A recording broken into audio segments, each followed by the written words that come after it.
Maleah didn't have to die. That little girl did not have to die. There was too much going on inside that house that child could have been saved. That is the voice of Quanell X, community activist, taking us to our breaking news at 4. An active crime scene near Fulton, Arkansas, in connection with the disappearance of 4-year-old Maleah Davis. Law enforcement there following a tip from Quanell X, who says Derion Vence told him where he dumped the body of little Maleah. The sheriff of Hempstead County telling KHOU landscaping crews found a trash bag just off the shoulder of the interstate with blood on it. But the sheriff would not confirm if human remains were found inside the trash bag, which was first discovered 3 days ago and left in the area. But roadside crews did not open it until today. This is a fast developing story, and it all started this afternoon when Quanell X told us that he had spoken to Derion Vence, Maleah's stepfather, and a suspect in this case. Quanell says he visited Vence in jail, where Vence revealed the location of Maleah's body about an hour ago. Tim Miller with Texas Equusearch. 2 HPD investigators all boarded a plane from Rocherin and will be landing near Fulton, Arkansas soon. We have team coverage of this story. Our live crews are spread out across the city, and we also have a crew on the way to Fulton, Arkansas. Investigative reporter Jeremy Rogowski has been following this story, talking with a local sheriff in Hempstead County who is on the ground right now with that team. Yeah, Jeremy, you even alerted the sheriff about this. What's the latest from him? Well, I've been talking with the sheriff of Hempstead County, James Singleton, all afternoon. He confirms there have been 2 searches in Arkansas today for the body of Maleah Davis. The first, near the town of Hope, turned up nothing. Then around 2:30, investigators went about 12 miles south to this scene near the town of Fulton, Arkansas. The sheriff says a black bag with blood on it and emitting a foul odor was found about 10 to 15 feet off the side of the road. But the sheriff could not at this time confirm what was inside the bag. I don't want to comment right now until we can, till they can do the forensic test and all that needs to be done. And we are told the Arkansas State Police will handle that forensic investigation at the site per the request of the Houston Police Department. At this point, Arkansas State Police have not confirmed that human remains have been recovered, but according to activist Quanell X, this location is generally in the area where he says Derion Vence told him that he dumped little Maleah's body. Wow. All right, Jeremy, thank you so much for that update. In the meantime, teams from Houston are on their way right now to join the investigative crew in Arkansas. Matt Doherty spoke to the leader of Texas Equusearch right before they took off. What'd they say, Matt? Yeah, well, Texas Equusearch founder, President Tim Miller, and those 2 lead detectives on this case took off from this airport a little more than an hour ago. They're following that tip from the prime suspect that reportedly shows where Maleah is hidden. He says it was an accident, and he confessed to me where he dumped her body. Almost 4 weeks after the Amber Alert was first issued for Maleah Davis, some hope her body might finally be found. It's in Arkansas. Community activist Quanell X says this morning he had a jailhouse meeting with Maleah's stepfather, Derion Vence. But he told me exactly where it is in Arkansas, that he dumped the body in Arkansas, and he was very specific with the amount of distance and time. Vence has been charged in connection with Maleah's disappearance, but hasn't said he had anything to do with it, at least not until today, says Quanell X. He pulled over in Arkansas, got out of the car, walked off the side of the road, and dumped her body off the side of the road. You believe him, or you think it's another crazy story? No, I think it's the truth. I don't think he was lying to me. I think he was telling the truth. Many men have confessed these type of crimes to me. Texas Equusearch founder Tim Miller thinks it's true too. I'm going to jump in an airplane, 3 o'clock, fly to Arkansas and see if we can get her recovered. As law enforcement near Hope, Arkansas is already several hours into its search, Equusearch crew members board a plane in Rocherin heading to the area. They've been searching for weeks, but they're optimistic that maybe after this trip, little Maleah will finally be on her way back home.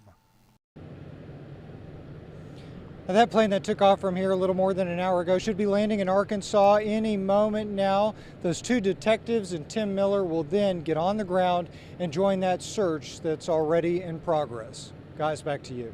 Matt, thank you so much for that update from Rocherin. In the meantime, Texas Equusearch, as he said, on the way there, and so is a KHOU 11 News crew. We're going to be following this story wherever it takes us, so make sure you stay right here for the very latest. So we've been covering all of these updates live on Facebook and on KHOU.com as well, also streaming on YouTube. A lot of you asking us about the flooding in Arkansas and how all of this could affect the search for Maleah. Now, the majority of the flooding is hours north of the search area, but it's not clear what effect the rain could have on all of this. We also can't be sure how long Maleah's body would have been in this Arkansas location. So many questions there. But volunteers once were canvassing Maleah's neighborhood looking for clues in her disappearance. Today, that community is reacting to these latest revelations. Jason Miles live near Kirkwood and Bissonnet in the Alief area with what they're saying this afternoon. Jason. Hey there, Rayco. You see the daycare behind me. This is where Maleah and her brother attended. Like many in this area, they expected things to end badly in this case, but still they're very, very sad about how things have developed. Take a look at this. We were next to Maleah's family's apartment a little earlier. There's still a makeshift memorial right outside the front door in the breezeway there. That's the apartment where Maleah lived with her mom and Derion Vence. The front door, breezeway, as I mentioned, still adorned with all kinds of remembrances to the little girl, although a neighbor tells me Maleah's mother, Brittany Bowens, moved out within the last week or so. Many who live around here heard what Quanell X had to say this morning, but still are not convinced Vence is telling the truth, especially when it comes to saying Maleah's death was accidental. So he figured if he just get rid of the body, there would be no evidence. And that's what he did. And I pray that justice be served where it should be served. I mean, because this little girl didn't bother nobody. So sad. You may recall Texas Equusearch and others scoured this area in the days after Maleah's disappearance first came to light. Volunteers, along with Maleah's mother, also handed out hundreds of flyers. People continue to pray for Maleah's extended family. I'll have more from here coming up at 5 o'clock, including a closer look at some of those remembrances at Maleah's former apartment. Guys. All right, thank you so much, Jason Miles, live in the community there. As we're saying right now, Derion Vence is being held at the Harris County Jail on charges of tampering with a human corpse. This is a live picture outside the jail. Now, we weren't told whether or not Derion would be going to Arkansas to lead investigators to Maleah's body. District Attorney Kim Ogg says, quote, "We have spoken with the defendant's lawyer and there is no agreement." We've been keeping you updated on this breaking news story all day long on KHOU.com and the KHOU app, also streaming on Facebook Live. We're going to have all the updates in one place right now on KHOU.com. Make sure you turn on the push alerts on your mobile app so we can send you any breaking updates right to your phone. In the meantime, we need to keep a watch on this weather tonight. Those storms are moving in, Dave. We do have scattered thunderstorms coming in. Some of them will be heavy in spots, so be careful if you're heading out. I'm going to give you the full rundown right now. We're also watching a spot in the tropics now. I'll have an update here in just a second. This evening, 60% chance for scattered thunderstorms now through 7 o'clock. Rain chances will quickly taper off going into 9 o'clock, down to a 20% chance for an isolated storm, then nothing but humid and 79 by 11 o'clock. So if you're heading out, it'll be more sweat than rain, but you can see right now, pretty heavy thunderstorms pushing through Liberty and Liberty County. So Liberty, you're going to get some gusty winds, some heavy rain. These are not severe, but they will put out some brief heavy rain and perhaps cause some nuisance problems on the roadways. You can see now a lot of it's focusing across Harris County. Scattered thunderstorms at Tascasita, north side of the Lake Houston area, then back down to Sugar Land, Richmond, Rosenberg, Fort Bend County, getting quite wet right now, slowing down whatever you're trying to do on this Friday getaway day. There's a Tascasita, thunderstorms north side of Lake Houston. This is not going to cause any significant flooding problems up here at Kingwood area. I know you're watching, but that's going to move on through here. Houston downtown is quiet for the moment, but computers are pretty bullish on giving the immediate I-10 corridor right through the heart of downtown and Harris County a pretty good line of storms as we head through 6 o'clock this evening. So if it's not raining in downtown Med Center where you are right now, it may be as we head toward 5, 6 o'clock. Then it all just vanishes as we head toward 10 o'clock. We'll lose the heat of the day, and what rains out there will settle down. Here's Saturday morning starting out quiet, and maybe just 1 or 2 isolated storms in the heat of the afternoon tomorrow.